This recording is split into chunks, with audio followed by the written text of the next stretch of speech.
اعوذ باللہ من الشیطان الرجیم بسم اللہ الرحمن الرحیم۔ سفر آخرت۔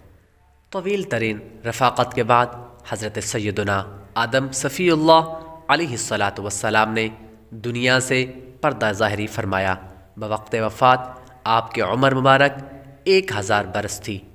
فرشتوں نے آپ علیہ السلام کو غسل دیا، خوشبو لگائی، کفن پہنایا، آپ علیہ السلام کی نماز جنازہ پڑھی، قبر بنائی اور پھر تدفین بھی کی۔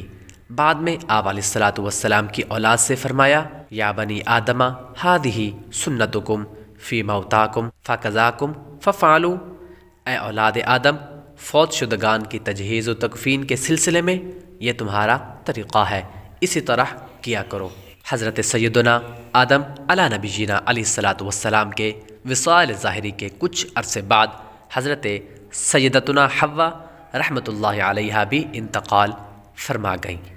اگر ہماری اس ویڈیو سے آپ کو کچھ سیکھنے کو ملا تو ویڈیو کو لائک اور شیئر کریں، چینل کو سبسکرائب کریں، بیل آئیکن ضرور دبائیں۔